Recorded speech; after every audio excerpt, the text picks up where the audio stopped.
So many positive changes in our lives are the direct result of another person. Hi, Tim. It's so nice to meet you. That someone could be a person we know or someone we've never met. I call them angels with shoes. I'm in San Francisco, and on this gray, rainy day, we're going to take you inside to a beacon of light, the Thrive House for Youth. My good friends Tim Friedel and Jennifer King lived in this great house for years, raising their 2 daughters. And when they decided to move out, they did something few of us could ever imagine. Tim and Jen's love of kids and their desire to leave a legacy for their daughters prompted them to follow up on a suggestion from one of their best friends. We work out with a trainer named Anthony Thayer, and I guess it was just Anthony and me that were working out one day, and he goes, "What would you think about, instead of selling a house, convert it into a place where kids could come after school and learn life skills?" I thought, sounds like a good idea. And so it sounded crazy, but I thought, what the heck, let's give it a go. And we talked with Jen, and of course she was really excited about the idea, so that's where it started. It was intuitively, absolutely, let's do this. And it is amazing. It's almost like this house has its own soul, and the soul of the house was asking to be returned to what it's meant to be and do. We learned after we made the decision to turn this into the Thrive House for Youth that in the 60s, this house was used for runaways. Raised only blocks away from the Thrive House for Youth by her grandmother, Talea Hudson's opportunities were limited. That is, until she started going to the Thrive House for Youth every day to study and caught the attention of those around her because of how hard she worked. I mean, I like learning new stuff. I feel to know how to go on about your life, you have to know stuff. You just can't just stumble through life and just find out stuff as you go. You have to already know something. And I feel like that I need to know like everything before I actually go out into the world and make a difference. So how does a young girl studying after school at the Thrive House end up going to one of the most prestigious schools in San Francisco? Out of the many students that the Thrive House for Youth mentors, Tim and Jen decided they would sponsor one student for all 4 years of high school. But that student had to have the grades and pass the entrance exam and be the right fit for those who were making the decision at Convent School of the Sacred Heart. And the girl who did that? You guessed it. Talea Hudson is turning a corner in her life. She is a student here at Convent School of the Sacred Heart, one of the top elite schools in San Francisco. And she is learning firsthand what it means to experience an angel with shoes. Getting to school means a bus ride every day, but Talea is loving every minute and well aware of the privilege she has, making friends everywhere she goes. I have made a lot of friends here at Convent. I like to say that I'm friends with everyone in our freshman class to some extent, because our freshman class is so small. It's only 54 girls, and so there's always some type of communication between me and the other 53 girls. When Tim and Jen set out to make a difference in Talea's life, their daughters Jessie and Nikki had a lot to do with their decision. Both grew up in the Thrive House and now choose to spend some of their own time with the kids at the Thrive House. Mommy, when I was at the Thrive House last week, I came in and kind of all the kids were just getting ready for snack, and I was helping Sean work on making the snack, and all the kids were kind of getting involved in chopping up the eggs and cooking the rice and everything, and there's just a really cool sense of community in that, and I was part of it. I like feeling like I can go in and just kind of say, hey, what's up, like, how's your week, and have this like continuous relationship where I feel like I've really like integrated myself into the community on my own terms.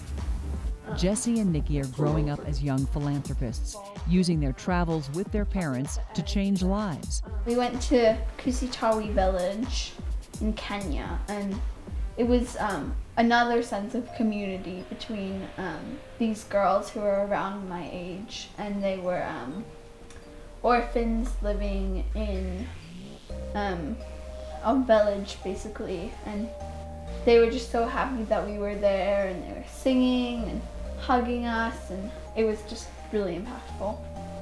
The views from their home, even in the rain, are pretty unbeatable. The surfers know that as well, taking advantage of the surf every chance they get. Tim and Jen and their dog Aspen walk here along a trail known as Land's End. So Tim, what's it like to be able to walk out here like in your own backyard? It's fabulous. I grew up on a dairy farm in Wisconsin, so I like the wide open spaces, and this is about as wide open as you can get in San Francisco. I think so. On this gray, drizzly day, Tim and Jen are heading over to the Thrive House for Youth, where Tim will meet Talea for the very first time. Hi, Jennifer.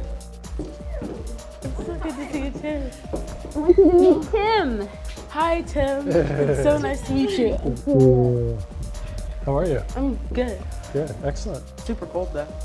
Super wet. Cold. Are you? It's chilly out really there. How's school going? Good. We just started the fourth quarter, and I just had my freshman overnight last night. It was really fun. Oh, are you awake this morning? Yeah. Yeah. Where was it at school? Yeah, it was at Convent. So everybody wears PJs or Yeah. at work? Yeah, we had like the whole third floor. We were like dancing and making friendship bracelets and like playing 24 hours, like staying up all night. Oh my God. Wow. It was so fun. Wow. You take a nap Yeah. upstairs? So how's the transition going? So far, so good. I love all my classes, especially my history class. I love all my teachers. That's great. So since I've been here for like 4 years now, I think I can like walk around this house with a blindfold on. I know exactly where everything is and not fall because I'm really clumsy. But yeah, I know this place like my own house. It's so weird. You've been here as long as we lived here. Yeah.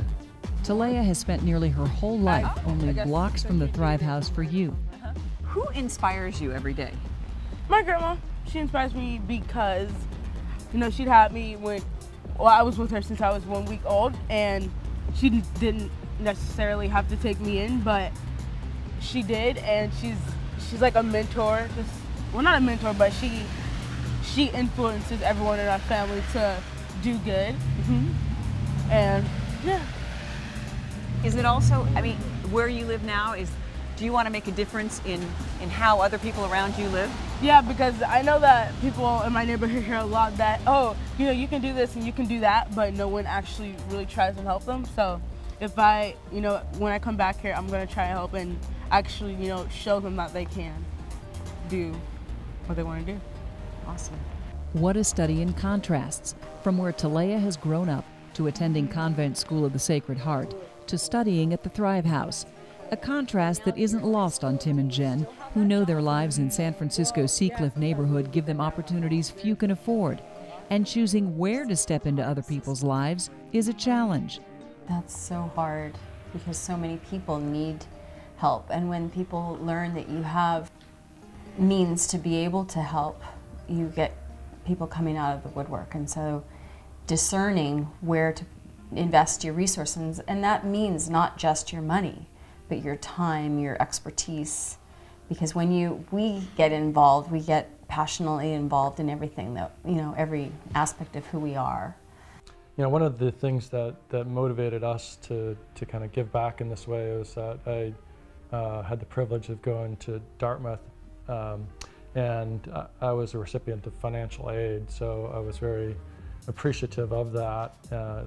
Obviously opened up a lot of doors, and so we wanted to give back in a similar way that, you know, we could help you know, a student through all 4 years of high school. So it'll be interesting to see how she does, and as the years unfold, it was really exciting to meet her for the first time this morning, and it's very encouraging to see her fit in and be doing so well. Giving and receiving. You know, it's all part of the package. Being an angel with shoes requires action. Receiving that gift inspires you and changes your life forever. In a world of pain and confusion, Angels with Shoes sets things apart. It makes things different. It causes a chain reaction that lasts for a lifetime. I'm Lois Melkonian.